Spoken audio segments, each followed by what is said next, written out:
नमस्ते आसुम भाई, कैसे हैं आप? नमस्कार। कैसे हैं आप? बस आप लोगों का प्यार। लेकिन बड़ी देर कर दी आपने आने में पॉडकास्ट में। इसका भी एक अलग मजा जी। आसुम भाई, आपका चेहरा हमेशा हंसता खिलता दिखता है हमें। लोग कहते हैं कि पॉलिटिशियंस बहुत ही टेंशन में रहते हैं, लेकिन आप इकलौते मीरा भाईंदर है, मुझे ऐसा लगता है पॉलिटिशियन है जो हमेशा हंसते रहते हैं। इसके पीछे की राज क्या है। बस माँ बाप के संस्कार है, उनका आशीर्वाद। है? जी। पॉलिटिक्स ही क्यों चूज किया आपने? इतनी अच्छी पर्सनैलिटी आपकी, दूसरे फील्ड में भी जा सकते थे आप। नहीं, पॉलिटिक्स चूज नहीं किया। अगर आप इतिहास उठा के देखोगे, हाँ, राजनीति में रुचि थी, हम्म। है और आगे भी रहेगी। हम्म। पहले मैं व्यवसाय रहा हूँ और व्यवसाय के बाद जिस तरीके से संगठन की जब भी जरूरत लगी, हम्म। तो हमेशा जो भी कार्य रहा, या फिर चाहे वो लोक सेवा की बात हो, या फिर राजनीति की बात हो, या फिर चुनाव की बात हो, हमेशा सक्रिय रहा।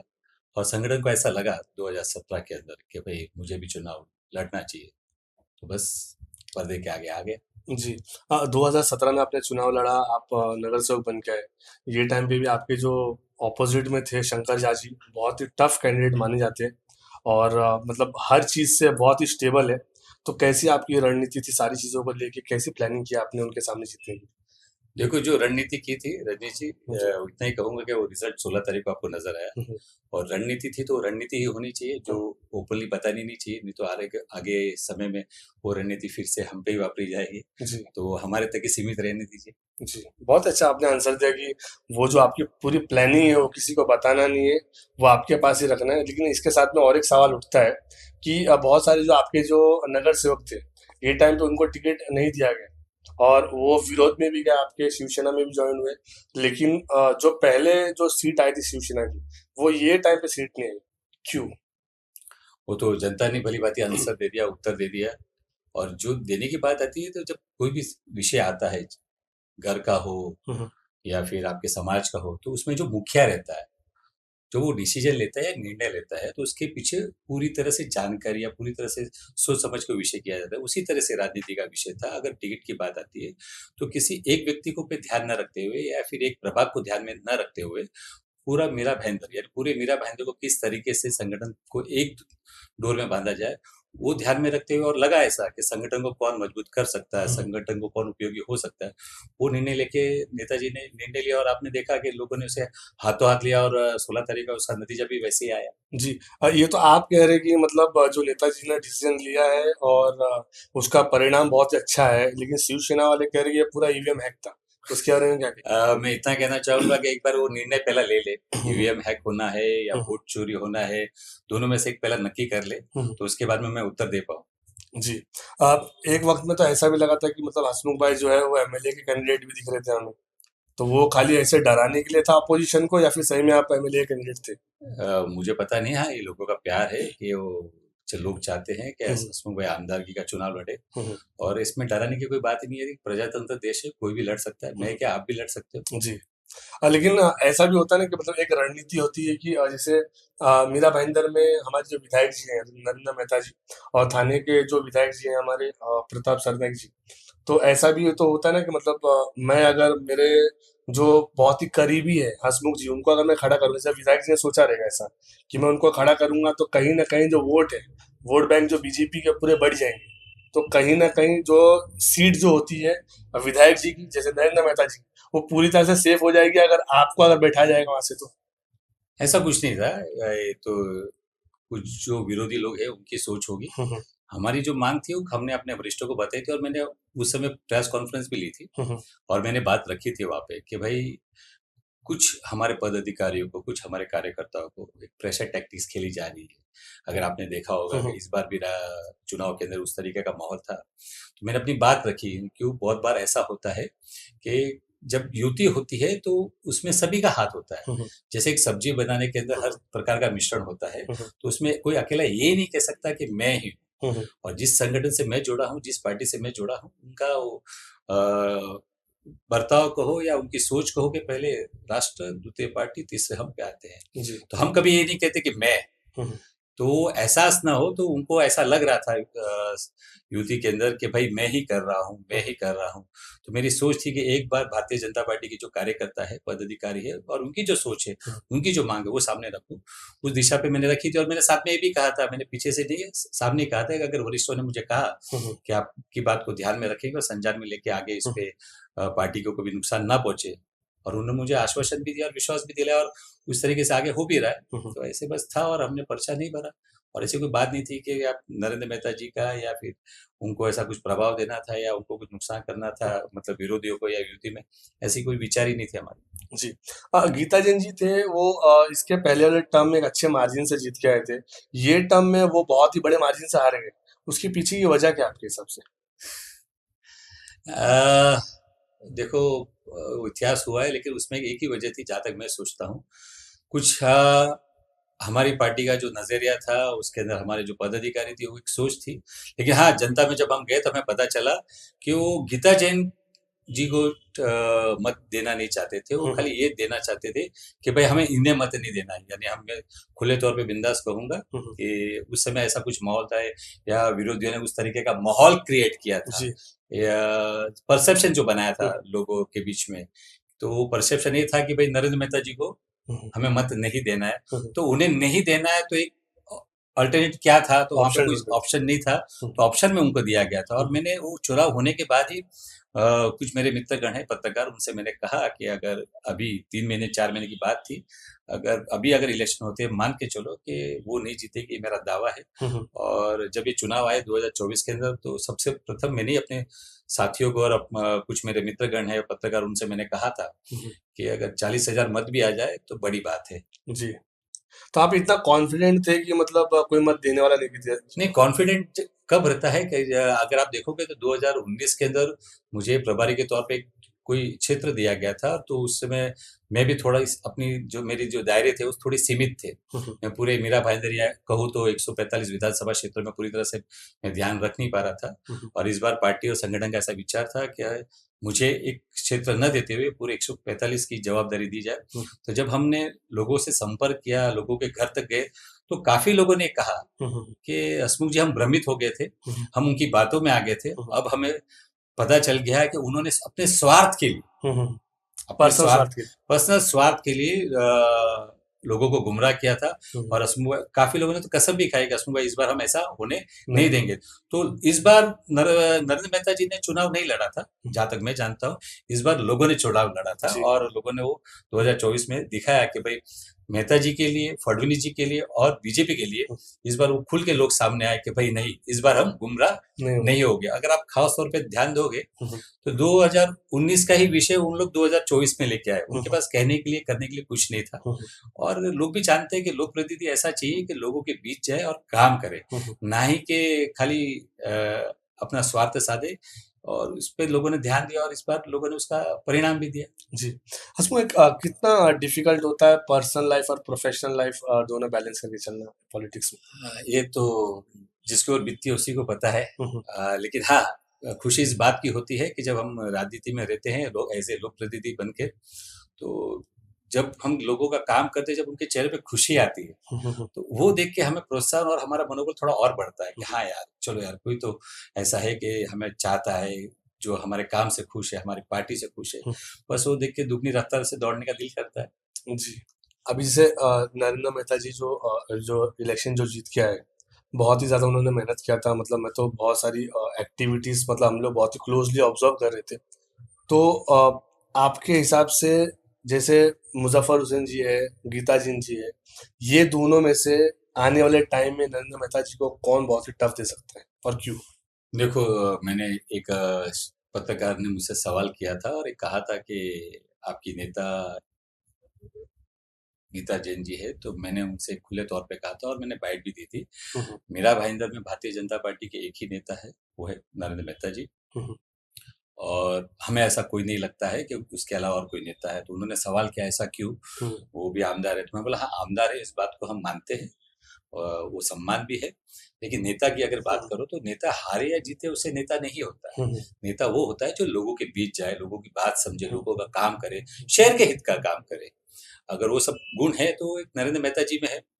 और मैंने उस समय ये भी कहा था कि अपने आप में पहले एक निश्चय कर ले कि हम किस जगह से जुड़े हैं। जो आप आमदार की बात कहोगे तो आमदार का उनका ही मनोबल शायद गिरा हुआ था, या उनकी जो सोच थी वो हमेशा बदलती रहती थी, कभी इस पार्टी में कभी उस पार्टी में। तो हमारे नेता ऐसा नहीं हो सकते। और नेता की जो बात आती है तो एक पक्ष एक दृढ़ संकल्प के साथ में एक जगह खड़े रहना, लोगों के लिए खड़े रहना, पार्टी के साथ खड़े रहना और राष्ट्र के साथ खड़े रहना, और सभी गुण हमारे नेता श्री नरेंद्र मेहता जी में है। लेकिन एक स्टैंडिंग एमएलए है और वो स्टैंडिंग एमएलए को बीजेपी अगर टिकट नहीं देती है तो एमएलए क्या करेगा आपके हिसाब से? नहीं, टिकट देना नहीं देना ये संगठन का विषय था जी। रजनी जी। जी। और रही बात संगठन भी अच्छी तरह से जानता है कि हमेशा आज पहले जैसा माहौल नहीं रहा। एक जमाना था कि 30 साल 35 साल पहले ऐसा एक वक्त होता था कि चुनाव आते थे और लोक प्रतिनिधि आते थे और अपनी बातें रखते थे और चुनाव खत्म होने के बाद में नजर नहीं आते थे।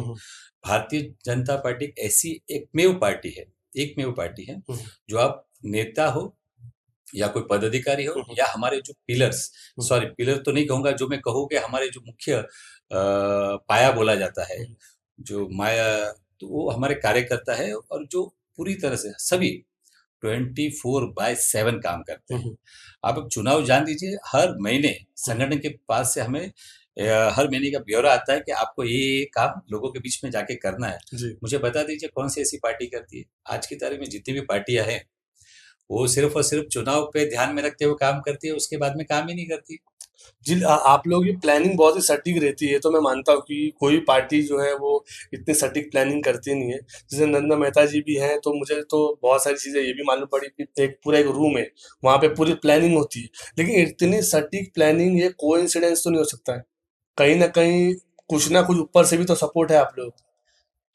देखो, अगर मेरा बेटा अगर सही ढंग से अगर काम कर रहा है हुँ, तो मुझे ऑब्वियसली मेरा दायित्व तो बनता है कि मैं उसे सपोर्ट करूं। हुँ, हुँ, वैसे ही जब पार्टी की बात आती है तो हुँ, पार्टी हमेशा हुँ, हुँ, सटीक प्लानिंग कब होती है कि आप कितने भी नियम बना लो, हुँ, चाहे केंद्र सरकार की बात कर लो, राज्य सरकार की बात हुँ, करो या मीरा भाईंदर महानगर पालिका की बात कर लो, आप कितने भी नियम बना लो, जब वो नियम पे आप काम ही नहीं करोगे हुँ, हुँ, तो उसका परिणाम आ ही नहीं सकता। अब सटीक कब होता है कि मैंने कहा कि जिस तरीके से चाहे हमारे फडणवीस जी हुए राज्य के, हमारे नेता वही है फडणवीस जी, और आज की तारीख में जो हमारे अध्यक्ष है चौहान जी, उनके नेतृत्व में उनके मार्गदर्शन में और उसी तरीके से जिस तरीके से वो काम कर रहे हैं, हुँ। तो हमारे यहाँ के जो मीरा भाईंदर के जितने भी हमारे कार्यकर्ता है, पद अधिकारी और हमारे नेता नरेंद्र मेहता जी, वो काम पे पूरी तरह से ध्यान देते हैं, लोगों के बीच जाते हैं और सटीक इसके लिए हो जाता है कि हाँ, अगर काम करना है हुँ, हुँ, तो ढंग से करना है। हुँ, हम और बार-बार नेतागण हमें कहते भी है, हुँ, हुँ, अगर आपको काम करना है तो हुँ, हाँ बोलो, अगर आपको नहीं करना है तो ना बोलो, ओके। ताकि हम वो काम दूसरे की जी, आपको ना दें। जी। ऐसा ना हो कि आप हाँ बोलो और काम ना हो। हुँ, तो यहाँ पे जितने भी कार्यकर्ता है वो सब दिल से काम करते हैं, पदाधिकारी हो या चाहे जो भी हो, दिल से काम करते हैं, इसलिए वो सटीक परिणाम आते हैं, इसलिए हम सटीक कहते हैं। जी, लेकिन 10 में से अगर मैं ओवरऑल कैलकुलेशन मारूँ तो ऑन एन एवरेज 100% ही 10 में से 10 काम आपके एकदम सटीक हो जाते हैं। मैंने कहा कि दिल से करते हैं सभी, और हमारे पार्टी का नारा ही है, हुँ, राष्ट्र प्रथम, हुँ, द्वितीय पार्टी, तीसरे हम। तो उसके लिए जब तीसरे हमारी बात आती है, तो उस समय आपको ध्यान ही रखना है कि आपको कुछ करना ही नहीं, आपको जो करना है पार्टी के लिए करना है और सर्वप्रथम अगर कुछ करना है, तो देश के लिए करना है, राष्ट्र के लिए करना है। तो सभी जी। दिल से करते हैं तो वो सटीक हो ही जाता है। जी, तो जितने कांग्रेस, शिवसेना और अन्य जितनी पार्टियाँ सबको मैं बोलूँगा दिल से काम करो, 10 के 10 जो आपके काम है वो सफल होंगे। हँसमुख भाई, महापौर को लेके मीरा भाईंदर ने बहुत ही कसा-कसी चल रही है, ये बनेगा, वो बनेगा। कौन बनेगा वो तो नहीं पूछूँगा, आप बन रहे हैं कि नहीं बन रहे? आपको बनना है कि नहीं बनना? थोड़ा मॉडिफाई कर देता हूँ इसको मैं। देखो, मेरा बनना नहीं बनना मेरे हाथ में नहीं है। हुँ, हुँ। जिस तरीके से चुनाव में लड़ना ये मेरे हाथ में था, जो मेरी इच्छा थी मैं लड़ा, और उसमें भी लोगों का आशीर्वाद था और लोगों ने आशीर्वाद दिया जब मैं जाके चुनाव जीता। जी, जी। और ये कहीं न कहीं संगठन की ताकत थी। और मैं एक बार खुले तौर पे भी कहना चाहूँगा कि जिस तरीके से फडणवीस जी ने और चौहान जी ने विश्वास जताया नरेंद्र मेहता जी के ऊपर, संगठन के ऊपर, मीरा भाईंदर के हुँ, ऊपर, हुँ। उसी तरीके से नरेंद्र मेहता जी ने अपनी रचना लगाई कि मीरा भाईंदर में किस तरीके से चुनाव लड़ा जाए। उनकी रचना काफ़ी कामयाब हुई। तीसरा, ये 4 स्तंभ में जो बार-बार कह रहा हूँ, पहले स्तंभ में जो नाम बताए, हुँ, हुँ। तीसरा ऐसा था कि जो पार्टी के पदाधिकारी थे, कार्यकर्ता थे, उन्होंने हुँ, दिल से मेहनत की, जो आप सटीक के तौर पे हुँ, कहते हो। हुँ। और चौथा, भर-भर के लोगों ने आशीर्वाद दिया, आशीर्वाद। उसका परिणाम और यश हमें मीरा भाईंदर में मिला है। हुँ, और रही बात जब महापौर की बात आती है तो महापौर का विषय संगठन का है। इसमें किसी को भी दिया जाए दिल से खुश रहूंगा और दिल से उनके साथ जुड़ा रहूंगा। इसमें मेरा बनना या किसी और का बनना वो इम्पोर्टेंट नहीं है, लेकिन हाँ, भारतीय जनता पार्टी का बन रहा है, ये सबसे बड़ी महत्व की बात है। बहुत अच्छी बात आपने कहा, लेकिन व्यक्तिगत रूप से अगर मैं आपको ये क्वेश्चन और थोड़ा मॉडिफाई कर दूं, व्यक्तिगत रूप से है थोड़ा मन में कि हाँ लालसा की बनना है, या फिर ऐसा होता है कि हाँ चलो ठीक है, मिला तो भी ठीक, नहीं मिला तो भी ठीक, लेकिन दिल में एक तो है ना, जैसे एमएलए है, एमएलए को एमपी बनना है, एमपी को मिनिस्टर बनना है, आगे चल के फिर और आगे, ऐसा दिल में है? आ, मैं कुछ कहूंगा तो उसमें आपको ऐसा लगेगा कि डिप्लोमेटिक आंसर दे रहे हैं, ये लेकिन क्लिप हम लोग काट के चला देंगे शॉर्ट्स में इसको। नहीं, वही मैं कहूंगा जी। कि मैं कहूंगा तो डिप्लोमेटिक आंसर लगेगा, लेकिन आप मानो या नहीं मानो, मुझे थोड़ा सा इस बात का अभिमान भी है हम्म। और अपने आप में मुझे थोड़ा सा गर्व भी है कि हाँ, मैं एक में वैसा व्यक्ति हूँ कि मैं किसी चीज की मांग नहीं रखता हम्म। और मुझे आशा भी नहीं मैं रखता हूँ कि मुझे ये चीज मिले। हम्म। संगठन सर्वोपरि जो उत्तर देगा, जो दायित्व देगा, वो हमें निभाना है। जी। लोग तो ये भी कहते हैं कि मतलब आप विधायक जी के बुआ के लड़के हैं, उसको कैसे क्लेरिफाई करेंगे यहाँ पे? विधायक जी के बुआ के? जी, नरेंद्र मेहता जी के बुआ अच्छा के। अच्छा अच्छा अच्छा। जी। मैं बता दूं, एक हालांकि मैं ये भी कहना चाहूंगा कि मैं जात पात को नहीं मानता हम्म। और जिस सनातनी से मैं जुड़ा हूँ, जो मेरा धर्म है, सर्वप्रथम मेरे लिए वो है। हम्म। लेकिन आपने जिस वाक्य से कहा कि बुआ जी के लड़के, तो हम्म। मैं क्लियरिफाई कर लूं। हम्म। अ, वो जैन समाज से बिलोंग करते हैं हम्म। और मैं क्षत्रिय हूँ, हम्म। तो बुआ जी के लड़के तो नहीं हो सकते। जी। लेकिन हाँ, हम्म। ये भी डंके की चोट पे कहूंगा, हम्म। वो मेरे बचपन के मित्र है, हम दोनों एक लंगोटे यार कह सकते हैं हम्म। और दोनों एक दूसरे के सुख दुख के साथी है। हम्म। उनका व्यापार अलग है, मेरा व्यापार अलग है। हम्म। तो अब किसने ये सवाल किए या किसके दिमाग में ये सवाल है, मुझे नहीं पता। हम्म। साफ तौर पे बता दूं, हाँ, दोनों अच्छे बचपन के दोस्त हैं। जी।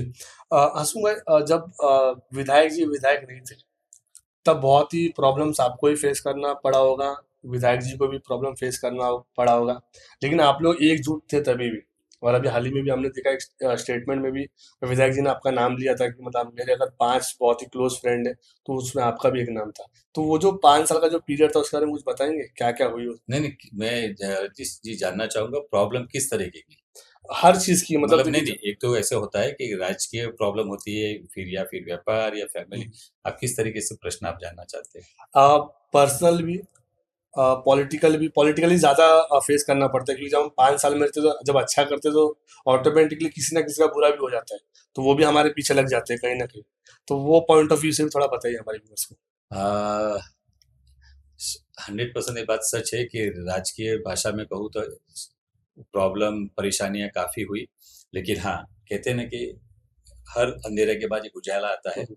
तो अंधेरे की हम प्रतीक्षा कर रहे हैं कि कब ये निकल जाए, हम्म। और उजाला आया। और वो उजाला एक ही कारण से आया।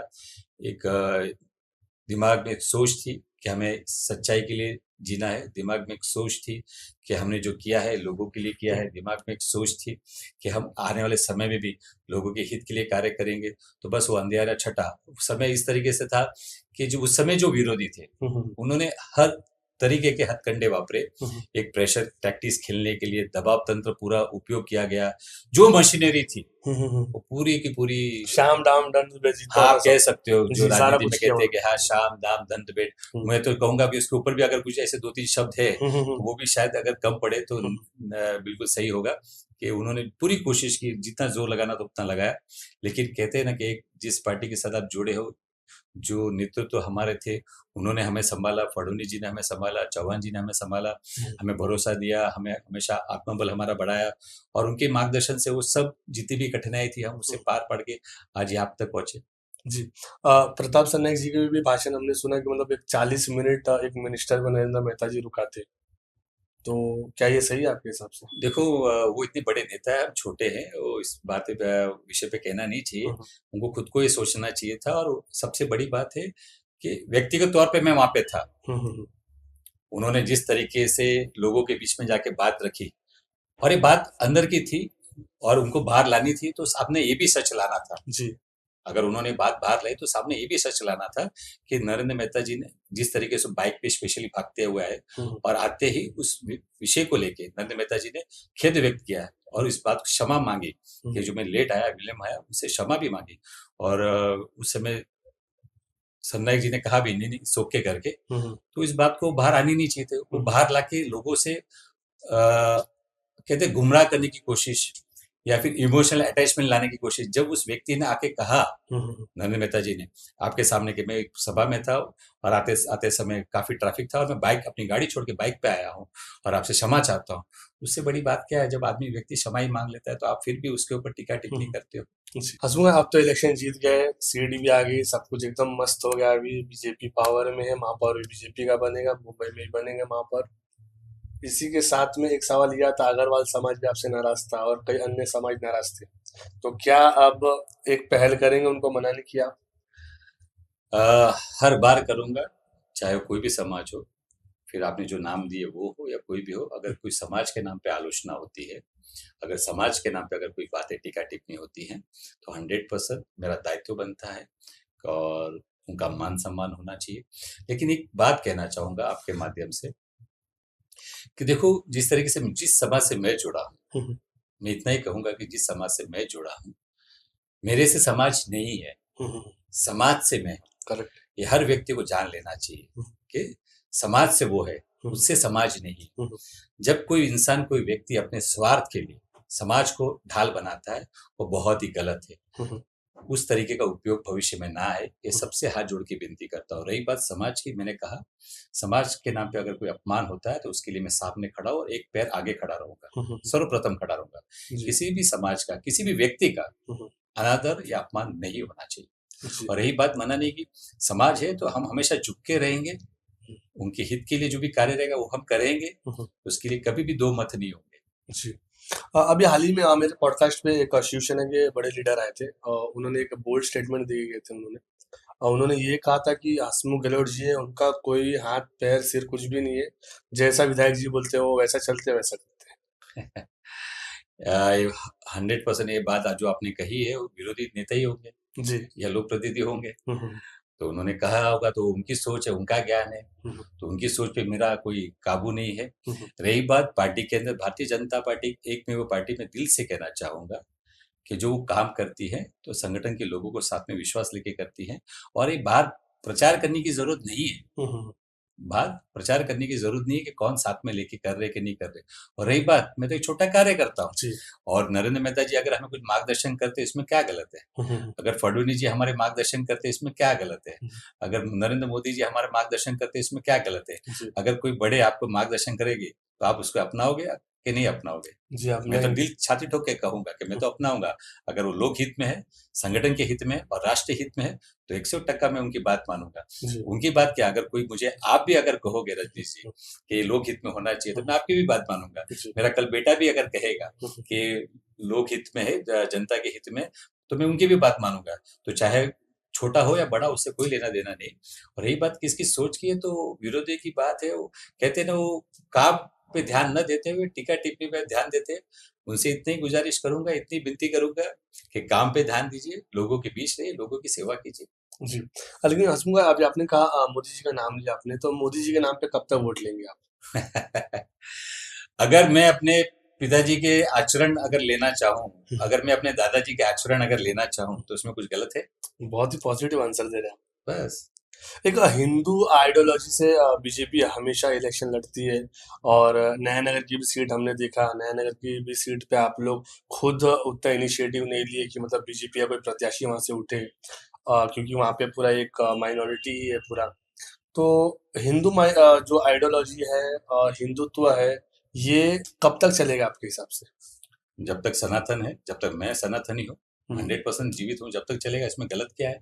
जिस सनातनी से मुझे गर्व है, जो भी धर्म है सबका सम्मान है, उसको हम्म, मैं डिनाई नहीं करता, लेकिन जिस धर्म से मैं जुड़ा हूँ, मेरे लिए सर्वोपरि वो है। हम्म, और उसमें गलत क्या है, और होना भी चाहिए। जी। अभी मुजफ्फर हुसैन जी का एक बहुत ही बोल्ड स्टेटमेंट आया था कि हमारे कौम के बच्चे शेर है, XYZ जो भी आगे उन्होंने कहा था। आपने वो चीज़ सुना रहेगा, तो उसके बारे में मुझे रिप्लाई देंगे पॉडकास्ट के माध्यम से? बस इतना ही कहूंगा कि जिस विचारधारा से वो जुड़े हैं, जिस पक्ष से वो जुड़े, हमेशा डिवाइड एंड रूल वाला काम किया गया है। और रही बात, उन्होंने स्टेटमेंट दिया है कि हमारे शेर के बच्चे, उन्हें उन्हें कहना पड़ रहा है। हुँ, ये कहने की जरूरत ही क्यों है? जी।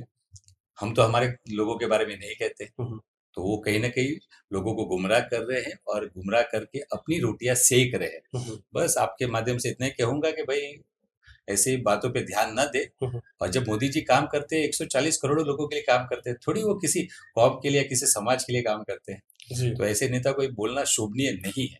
जी। हजूम भाई, क्या प्रैक्टिकली पॉसिबल है कि हिंदू राष्ट्र बनाना आपके हिसाब से? बनाना क्यों है? हिंदू राष्ट्र है आपके हिसाब से? हाँ, इसमें बनाना क्या है? मुझे बताइए इसमें क्या कमी है? कमी तो कुछ भी नहीं है, लेकिन हर जगह मतलब बीजेपी दिख रही है। वेस्ट बंगाल में अब तक बीजेपी नहीं आई, और आने वाले टाइम हम देखेंगे शायद आ भी जाए। लेकिन पूरे इंडिया में सिर्फ बीजेपी लाना प्रैक्टिकली पॉसिबल दिख रहा है आपको? नहीं, बीजेपी लाना ये वो आप राज्य के विषय में कह रहे हो। हम्म, आप हम तो चाहते हैं जिस पार्टी से हम जुड़े। देखो, हम्म, भारतीय जनता पार्टी एक ऐसी पार्टी की जो सबके लिए काम करती है। हम्म, मैं एक दिल से कहूंगा, खुले दिल पे कहूंगा कि एक कोई कह नहीं सकता हम्म, कि आज के बाद इसका अध्यक्ष ये होगा। हम्म। बाकी सब पार्टी में मैं आपको पूछना चाहूंगा, समाजवादी का अध्यक्ष कौन है आज की तारीख में? समाजवादी पार्टी अखिलेश जी। उसके बाद में कौन बनेगा? उसके बाद का पता नहीं, आगे क्यों आगे नहीं पता की कौन चेहरा नहीं बनेगा? उनके पास में। कौन बनेगा? तो उनके घर का ही कोई बनेगा। हाँ, उनके घर का फैमिली, हाँ। एनसीपी का अध्यक्ष कौन है? शरद पवार जी चल, का। हाँ। अगला अध्यक्ष कौन बनेगा? उनके घर का ही, उनका उबाटा के बेटा। अध्यक्ष कौन है? उबाटा के, हाँ, उद्धव ठाकरे जी। उनका अध्यक्ष अगला कौन बनेगा? आदित्य ठाकरे। भारतीय जनता पार्टी का अध्यक्ष कौन था? हम्म, अभी जो कार्यकारी अध्यक्ष बने हैं, हम्म, यहाँ पे महाराष्ट्र के अंदर अध्यक्ष अभी कौन है? हम्म। चौहान जी। उसके पहले कौन थे? उसके पहले का पता नहीं। अभी आने वाला कौन बनेगा? कोई नहीं कह कोई नहीं सकता। कह सकता। एक कोई भी वर्ग से, एक हम्म, नीम से नीम कोई भी स्थान से इस पार्टी के अंदर आ सकता है। और सिर्फ ये ही एक पार्टी है हम्म, जिस पार्टी में अपनी लकीर बड़ी खींचो, अपना काम करो, लोगों के बीच पहुंचो और आप उस पद तक जा सकते हो। और पार्टी हाथों हाथ उसका मान सम्मान भी करती है। बाकी ऐसी अन्य पार्टी में नहीं है। जी। अब बीजेपी एक लौती ऐसी पार्टी के लास्ट तक मालूम नहीं पड़ता नगर सेवक को भी कि मेरी टिकट कंफर्म है या नहीं। एमएलए को नहीं पता चलता मेरी टिकट कंफर्म है या नहीं। ठीक है, जैसा भी हमने देखा, मीरा भाईंदर में भी बहुत सारे जो नगर सेवक थे, वो ये आस में थे, ये उम्मीद में थे कि मुझे टिकट मिलेगी, और उनकी टिकट कट जाती है।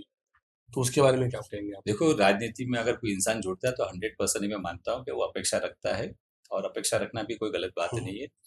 कुछ अपनी विचार रखता है या फिर कोई इच्छा रखता है, उसमें इच्छा रखना भी गलत बात नहीं है। हम्म, अभी आपने कहा कि उनको मिलने वाली थी टिकट और उनको नहीं मिली। हम्म। ये आपको कैसे पता चला कि उनको मिलने वाली टिकट थी और नहीं मिली? जैसे अभी हमारे परिसर का वार्ड नंबर 14 का मैं ले सकता हूँ, जैसे अनिल भोसले जी थे। मैं ये आपसे जानना चाहता हूँ कि आपको कैसे पता चला कि उनको मिलने वाली थी और नहीं मिली? कुछ कुछ नगर मुझे नहीं सेवक। पता था कि मुझे टिकट मिलने वाली थी। एग्जैक्टली ये पॉइंट है। मैं अपने बारे में कहना चाहूंगा, हम्म, रजनी जी, कि हाँ, मैं इच्छा रखता था।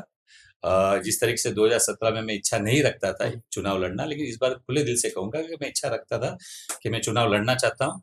लेकिन आप मानो नहीं मानो, मुझे भी नहीं पता था कि मुझे किस वार्ड से चुनाव लड़ाया जाएगा। हम्म, हाँ, लेकिन मुझे विश्वास था मेरे काम के प्रति, लोगों के प्यार के प्रति, संगठन के प्रति, हाँ, कि मुझे दायित्व दिया जाएगा, मुझे मौका दिया जाएगा, और उन्होंने मुझे दिया।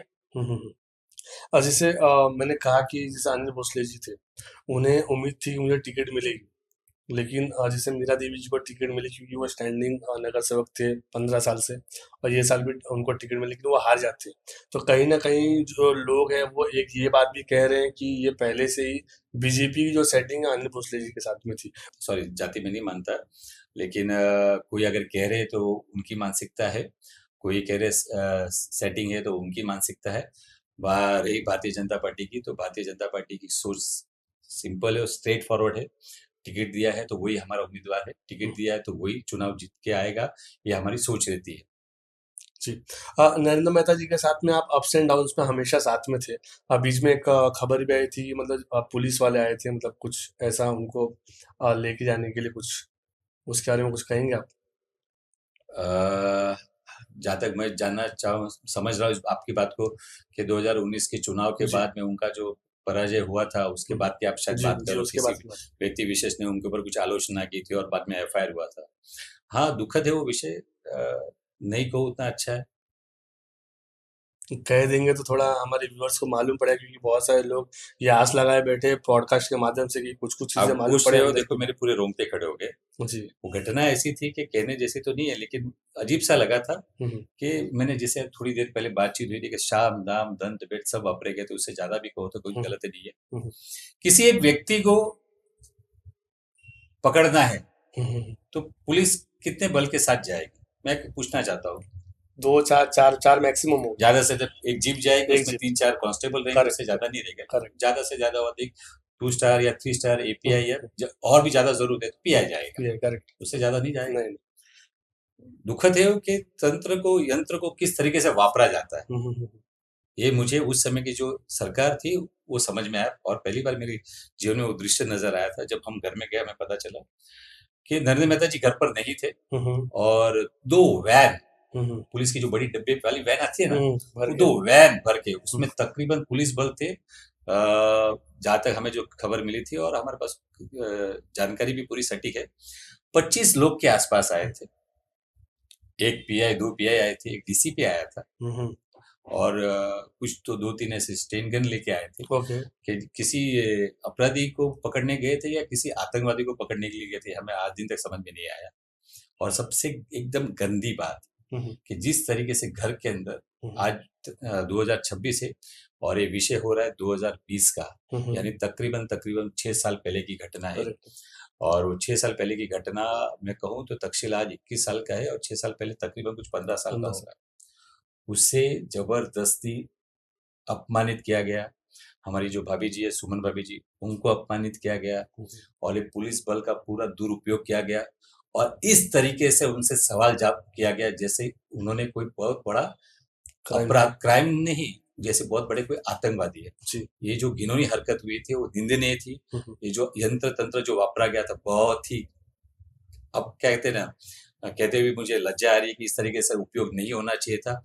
कि एक छोटे बच्चे को आप किस तरीके से सवाल करोगे, हुँ, हुँ, प्यार से पूछ के पप्पा प्यार कहाँ से। है, प्यार से हुँ, पूछ के उससे बाकायदा जलील किया गया था, उसे बाकायदा अपमानित किया गया था, और इतना प्रेशर किया गया था कि उसको, ठीक है जाने दीजिए, उस बात को और विश्लेषण हो जाएगा, मतलब आप सोच लो कि हर यंत्र तंत्र वापरे गए थे और घर का हर कोना छान मारा गया। ठीक है, छानबीन करे, लेकिन वो उपयोगी नहीं, सही नहीं था। जी। हसमुख कहते-कहते बहुत ही इमोशनल भी हो गए, आपकी आँख भी भर गई इन सारे जो बात हुई थी 2020 में बताते-बताते आपकी। अब मुझे ऐसा लग रहा है कि और भी कुछ है जो हमारे व्यूअर्स को आप बता सकते हैं। नहीं, कुछ कुछ ऐसी है कि बात, कहते हैं ना कि हमारी एक आदत है और हुँ, मेहता जी की भी एक आदत है कि हम, हमारे पर जब टीका टिप्पणी होती है तो हम उसी लहजे से हम जवाब नहीं देते, हुँ, हुँ, उसी तरीके से हम जवाब नहीं देते। हमने बहुत कुछ सहा है, हमने जब टीका टिप्पणी हुई तो हमने बहुत पूरी कोशिश की कि ठीक है वो कह रहे, वो आलोचना कर रहे, काफी दोस्त मित्रगण भी कहते हैं कि आप ये जवाब देना चाहिए।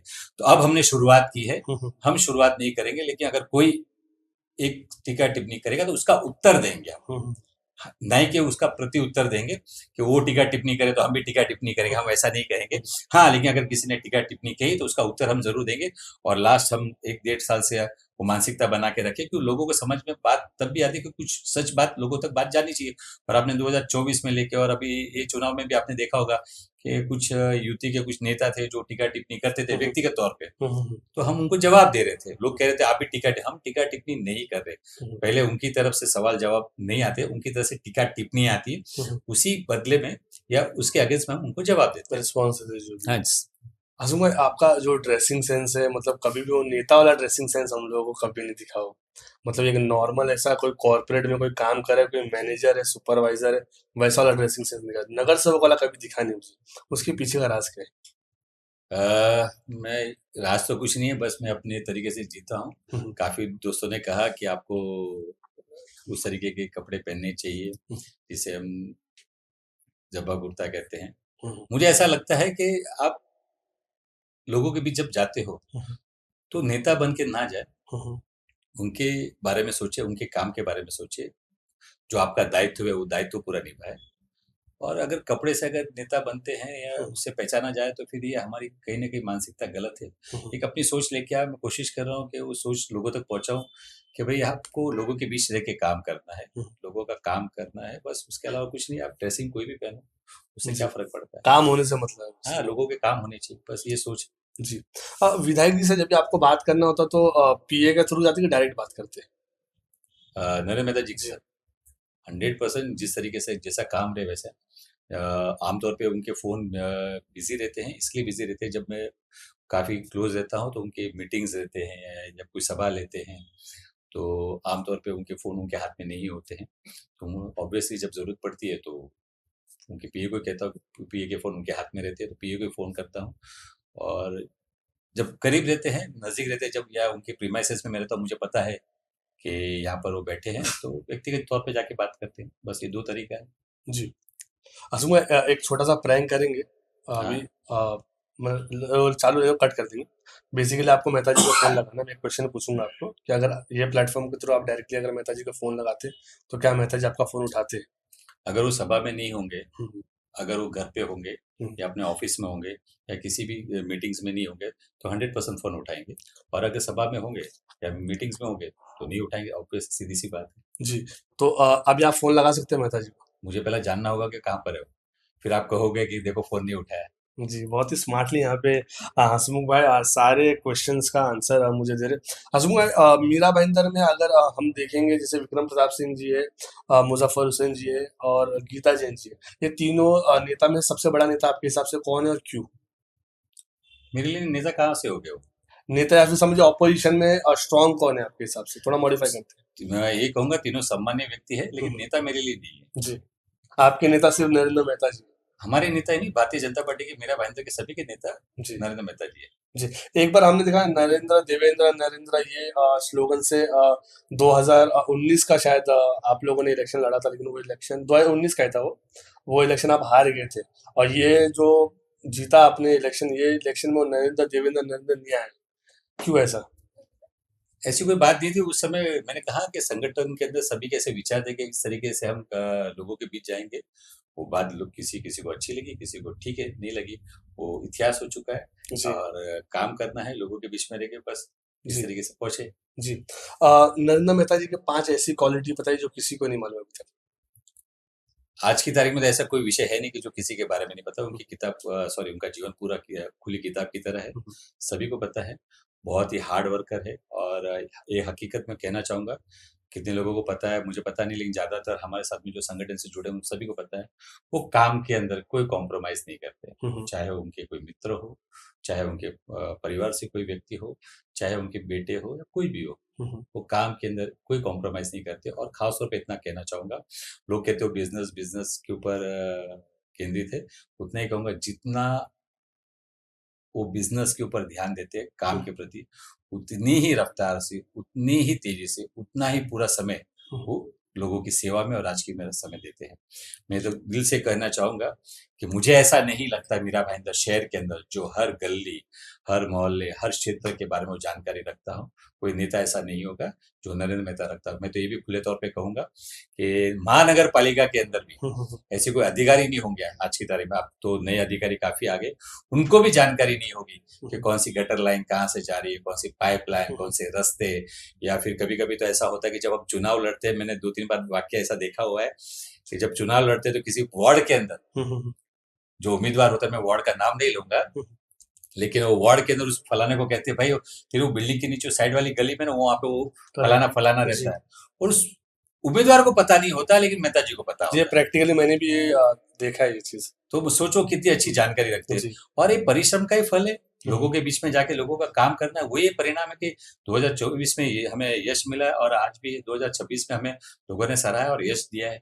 जी। अभी तो आप नगर सेवक बन के भी आ गए। आपके परिसर में ऐसे जो पेंडिंग काम है, वो कौन से काम हैं और कितने जल्दी हो जाएँगे? हमारा दुर्भाग्य रहा है कि आप मानोगे कि ये 2017 से हमें चुनाव हम लड़के आए थे और हमारा कार्यकाल था 2017 से हुँ, 2022। 22। 2022 से लेके 2025 हुँ, यानी 25। आज दिन तक, सवा 3 साल के आसपास हमें वो मौका मिला ही नहीं। वो हम, जैसा मैंने कहा कि हमारा थोड़ा सा दिल में वो खेद है कि भाई हम कोई भी विषय लेके जाते थे हुँ, हुँ, महानगर पालिका में अधिकारी के पास में, तो कुछ ऐसे अधिकारी थे जो अपनी मनमानी करते थे। हम कहते थे ये काम करो तो वो कुछ और काम करते थे, हुँ, हुँ, हम कहते थे ये गली का रास्ता बनाओ तो वो कुछ और रास्ता बनाते थे। तो बस आने वाले समय में जो आपने कहा कि ऐसे कौन से काम है, हुँ, हुँ, तो जो काम अधिकारियों ने छोड़े, जो लोक प्रतिनिधि के वहाँ के थे और उनको जो करना चाहिए था हुँ, उन्होंने नहीं किया, हुँ, हुँ। ये आपको वादा दिलाता हूँ कि आने वाले समय में वो काम हम पूरा करेंगे। जी। हँसमुख गहलोत जी के हिसाब से 3 कैंडिडेट महापौर हैं कौन? अ, आपके हिसाब से? भारतीय जनता पार्टी, जी। बीजेपी और कमल। नाम नहीं बताएँगे यहाँ से। हाँ, तो जो भी होगा तीनों में से कोई ना कोई एक होगा। बहुत ही स्मार्टली यहाँ पे हँसूँगा आंसर दे रहे हैं। हँसूँगा एक ड्रग्स को लेके भी बहुत ही ज़्यादा मीरा भाईंदर में हम देखते हैं कि बहुत ही जो पेरेंट्स हैं वो भी बहुत ही टेंशन में होते हैं अपने बच्चों को लेके। तो ड्रग्स को लेके कुछ कर रहे हैं आप लोग? 100% अगर आपने हमारा संकल्प पत्र देखा होगा और मेहता जी ने अभी खुले मंच पे भी कहा था कि हम ऐसे दो तरीके के हम कोशिश करने जा रहे हैं जिससे हम राज्य सरकार की मदद लेंगे, पुलिस प्रशासन की भी मदद लेंगे। जहां जहां पर भी आप देखोगे डेड एरियाज में बहुत ऐसी जगह पर है जहाँ पे कंज्यूम भी होता है और आदान प्रदान भी होता है। हुँ, हुँ। वो ऐसा उस पे हम कोशिश करेंगे, उस पे अंकुश लाए। हुँ, वो अभी तरीका ये होगा कि आप पुलिस प्रशासन की मदद लेके हम ऐसे एक नंबर डायल करें जिस तरीके से आज को पुलिस को बुलाने के लिए 112 होता हुँ, है। हुँ, स्पेशली हम इसके लिए एक कोऑर्डिनेट करके एक नंबर ऐसा लोगों के बीच में लाएंगे कि ताकि लोगों को पता चले कि उनसे आपको बातचीत नहीं करनी है, उनसे आपको कुछ भी वाद विवाद नहीं करना, आप हुँ, डायरेक्टली उस नंबर पे कॉल करें और पुलिस वहां पे पहुंचेगी या और उस जो भी विषय रहेगा उसे बंद करें। और जितना हो सके हुँ, हुँ, जो मेरा भाईंदर शहर में हमें पता ऐसा थोड़ी बहुत जानकारी मिली है कि कुछ ऐसे एरिया है, क्षेत्र है जहाँ पर इसका आदान प्रदान हो रहा है, उस हुँ, पे भी हम लगाम लगाने की पूरी कोशिश करेंगे ताकि कहते हैं कि ये आने वाली जो पीढ़ी है भविष्य हुँ, उसको ये बर्बाद कर रही है और ये नहीं होना चाहिए। जो भी इसमें अपना स्वार्थ या हित या अपना नफा देख रहा है उसे भी हम अंकुश लगाने की कोशिश करेंगे। हुँ, हुँ। और साथ साथ में हम एक कोशिश कर रहे हैं साथ में कि आने वाले समय में मीरा भाईंदर क्षेत्र के अंदर जितने ज्यादा से ज्यादा सीसीटीवी लगे जी। ताकि वो भी एक उपयोगी आए उनको हुँ, हुँ, पकड़ने में, हुँ, उनको अंकुश लगाने में। और हर मीरा भाईंदर के उस क्षेत्र में 4 रास्ते पे या मेन मेन रास्ते पे जहाँ पे इन एंड आउट हुँ, हुँ, हुँ, हो हुँ, हुँ, ताकि लोगों का आना जाना हमें नजर में आ सके, हम पूरी कोशिश करेंगे वो भी हम लाए ताकि हुँ। सेफ्टी के तौर पे लोगों को वो भी मदद मिले। और उस पे भी हम पूरी तरह से क्या कहते हैं आने वाले समय में इसका रूपांतर कहो या फिर इसका उपयोगी बोलो लोगों के हित के लिए वो करके लेंगे। जी।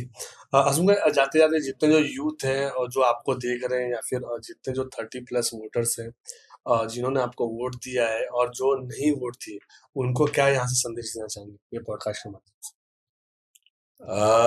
आप विश्वास रखिए, आपसे हाथ जोड़ के विनती करते हैं, आप विश्वास रखिए, जिन्होंने दिया है वो भी और हुँ, जिन्होंने नहीं दिया है, सभी अपने हैं।